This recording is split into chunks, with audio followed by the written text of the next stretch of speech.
নমস্কার তোমাদের সবাইকে সানাস স্মাইল এডুকেশন সেন্টারে স্বাগত জানিয়ে আজকের ক্লাসটি শুরু করছি। আজকে তোমাদের সঙ্গে আলোচনা করব তোমরা যারা সপ্তম শ্রেণীর দ্বিতীয় পর্যায়ক্রমিক মূল্যায়ন পরীক্ষা দেবে তোমাদের জন্য রায় ও মার্টিন প্রশ্ন বিচিত্র থেকে আজকে সমাধান করব সপ্তম শ্রেণীর পরিবেশ ও বিজ্ঞান বিষয়ে মডেল নম্বর 8 অর্থাৎ 8 নম্বর স্কুলের যে সমস্ত প্রশ্ন আছে তার সমস্ত প্রশ্নের উত্তরের সমাধান করে দেখাবো। চলো দেরি না করে মূল বিষয়ে যাওয়া যাক। দেখো প্রথমে একে আছে একটি ঈষৎ স্বচ্ছ মাধ্যম হলো উত্তরটি লিখবে ট্রেসিং পেপার অপশন সি। 2 আছে বর্ণালীর প্রান্তিক রং দুটি হলো বেগুনি ও লাল অপশন এ। 3 দেখো প্রদত্ত কোনটি চৌম্বক পদার্থ উত্তরটি লিখবে নিকেল অপশন সি। 4 দেখো ইলেকট্রিক হিটারের কুণ্ডলী তৈরি হয় উত্তরটি লিখবে নাইক্রোম তার দিয়ে অপশন সি। 5 দেখো অপ্রচলিত শক্তির উৎস হলো উত্তরটি লিখবে সৌরশক্তি অপশন বি। 6 দেখো আকাশের রংধনু আসলে সূর্যের সাদা আলোর বিচ্ছুরণ অপশন বি। 7 দেখো চৌম্বক দৈর্ঘ্য তার জ্যামিতিক দৈর্ঘ্যের 0.86 গুণ অপশন ডি। 8 দেখো বায়োগ্যাসের মূল উপাদান হলো উত্তরটা লিখবে CH4 অপশন ডি। 9 দেখো একটি ব্যাটারিতে সেল সংখ্যা উত্তরটা লিখবে একাধিক অপশন ডি। 10 দেখো প্রশ্ন উত্তরটা হবে অপশন এ পর্ব। 11 দাগে দেখো ফুলের যে অংশটি বীজে পরিণত হয় সেটি হলো ডিম্বক অপশন সি। 12 দাগে দেখো মূলের ডগা টুপির মতো অংশকে বলে মূলত্র অপশন বি। পরবর্তী প্রশ্ন দেখো 2-1 আলোর নিয়মিত প্রতিফলনের একটি উদাহরণ হলো উত্তরটা লিখবে পুকুরের স্থির ও আয়না। 2 দেখো দণ্ডচুম্বকের মাঝখানের অংশকে কি বলে উত্তরটা লিখবে উদাসীন অঞ্চল। 3 দেখো কোন জীবাশ্ম জ্বালানি ব্যবহার করে তাপবিদ্যুৎ তৈরি করা শুরু হয় উত্তরটা লিখবে কয়লা। 4 দেখো এলইডির পুরো নাম কি উত্তরটা লিখবে লাইট ইমিটিং ডায়োড। ওটা দেখো 5 নৌ কম্পাসে কি ধরনের চুম্বক ব্যবহৃত হয় উত্তরটা লিখবে চুম্বক শলাকা। 6 দেখো সৌরকোষে দুটি ব্যবহার লেখো উত্তরটা লিখবে ক্যালকুলেটর ও কৃত্রিম উপগ্রহ। 7 দেখো আলোক রশ্মি সমতল দর্পণের লম্ব আপতন ঘটলে প্রতিফলন কোণের মান কত হবে উত্তরটা লিখবে 0 ডিগ্রি। তারপরে দেখো কি আছে 8 দাগের অভিস্রবণ চাপ কাকে বলে দেখো প্রশ্নের উত্তরটি।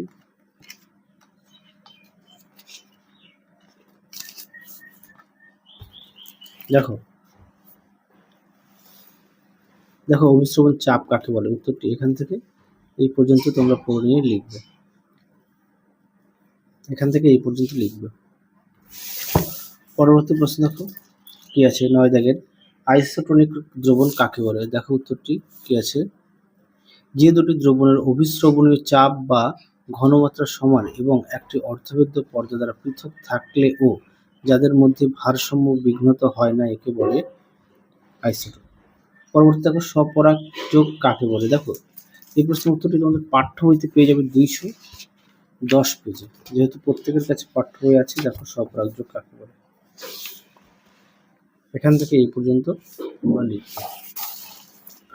পরবর্তী প্রশ্ন দেখো কি আছে 3 দাগে অ্যাম্বুলেন্স কথাটি অ্যাম্বুলেন্স গাড়িতে উল্টো করে লেখা থাকে কেন খুব গুরুত্বপূর্ণ প্রশ্ন, এই প্রশ্নটা পরীক্ষায় আসে খুব। দেখো উত্তরটি তোমরা অবশ্যই পড়ে নিয়ে লিখবে, এই দেখে নাও এখান থেকে এই পর্যন্ত উত্তরটা লিখবে। পরবর্তী প্রশ্ন দেখো কি আছে পরবর্তী প্রশ্ন আছে আলোর প্রতিসরণ বলতে কি বোঝো দেখো এই প্রশ্নের উত্তরটি। আলোর প্রতিসরণ দেখো উত্তরটি দেখে নাও এখান থেকে এই পর্যন্ত তোমরা লিখবে।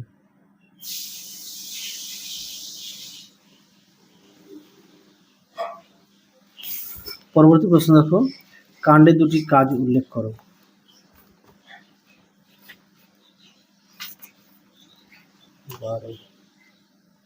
দেখো কাণ্ডের এখানে বেশ কিছু কাজ দেওয়া আছে, তোমরা এখান থেকে পড়ে নিয়ে লিখবে।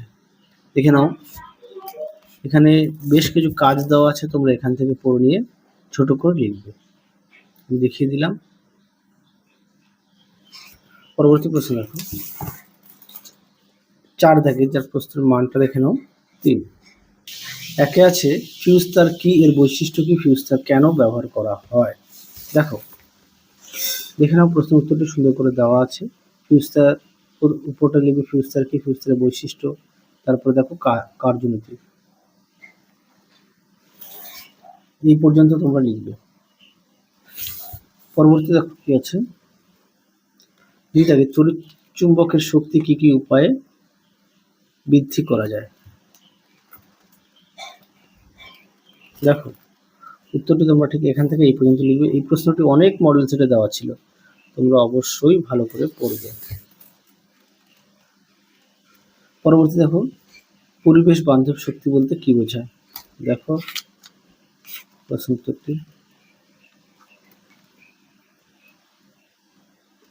দেখো পরিবেশ বান্ধব শক্তি কাকে বলে? এখান থেকে এই পর্যন্ত উত্তরটা লিখবে। পরবর্তী দেখো কি আছে, দুটি পরিবেশ বান্ধব শক্তির নাম লেখো, বায়ু শক্তি ও জোয়ার ভাটা শক্তি।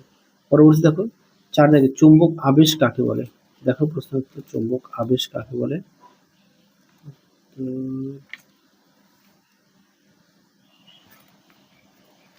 দেখো চুম্বক আবেশ কাকে বলে, উত্তরটি এখান থেকে এই পর্যন্ত তোমরা লিখবে।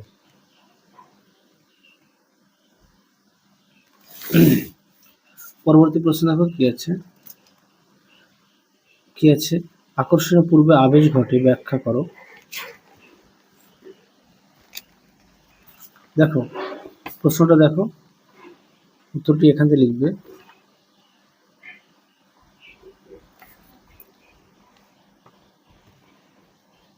এই পর্যন্ত লিখবে। পরবর্তী প্রশ্ন দেখো কি আছে,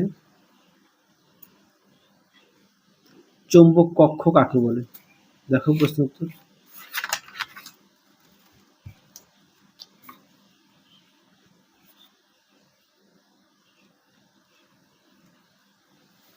দেখো চৌম্বক কক্ষ কাকে বলে, এখান থেকে এই পর্যন্ত লিখবে। পরবর্তী দেখো কি আছে, এই প্রশ্নের উত্তরটা হবে 8.5। হ্যাঁ দেখে নাও। পরবর্তী দেখো, মুক্তবর্তন ও বদ্ধবর্তনের মধ্যে পার্থক্য। আচ্ছা তোমাদের আমি সংজ্ঞাটা দেখাই এখান থেকে, না তোমরা একটু নিজেরা কষ্ট করে তৈরি করে নেবে। হ্যাঁ দেখো মুক্তবর্তনী আর বদ্ধবর্তনী নিজেরা একটু কষ্ট করে তৈরি করে নিও। পরবর্তী দেখো, আচ্ছা এই প্রশ্নটা তোমাদের পাঠ্য বই থেকে একটু দেখে নিও, একই কোশ্চেন বারবার আসছে তো এই জন্য দেখালাম না। পরেরটা দেখো কি আছে, মেরুজ্যোতি বা অরোরা কি? দেখো দেখে নাও, মেরুজ্যোতি সুন্দর করে দেওয়া আছে, তোমরা অবশ্যই পড়ে নিয়ে লিখবে।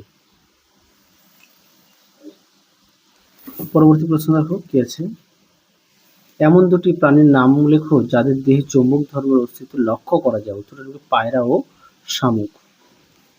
পরবর্তী প্রশ্ন দেখো কি বলেছে, সমতল দর্পণে সৃষ্ট প্রতিবিম্ব তিনটি বৈশিষ্ট্য লেখো।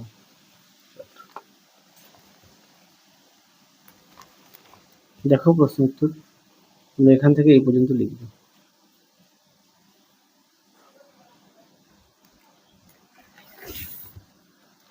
পরবর্তী প্রশ্ন দেখো, জবা ফুলের 4টি অংশের নাম লেখো।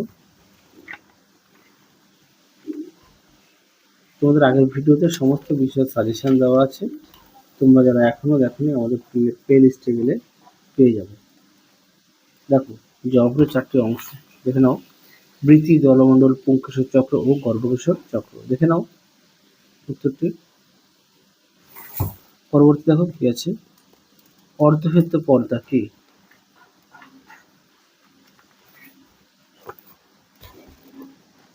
দেখো অর্ধভেদ্য পর্দা, এখান থেকে এই পর্যন্ত তোমরা লিখবে, দেখে নাও। পরবর্তী দেখো 10-এর ওআরএস কথাটির পুরো নাম কি? উত্তর লিখবে ওরাল রিহাইড্রেশন সলিউশন। পরেরটা দেখো কি আছে, অঙ্কুরোদ্গমের শর্তগুলি কি কি? উত্তর লিখবে জল, বাতাস, তাপমাত্রা। আশা করি দেখে নিয়েছো। তাহলে চলো আজকের মতো এখানেই সমাপ্ত করছি, আবার দেখা হবে তোমাদের পরবর্তী ভিডিওতে। তোমরা সবাই সুস্থ থেকো, ভালো থেকো। আজকের মতো টাটা।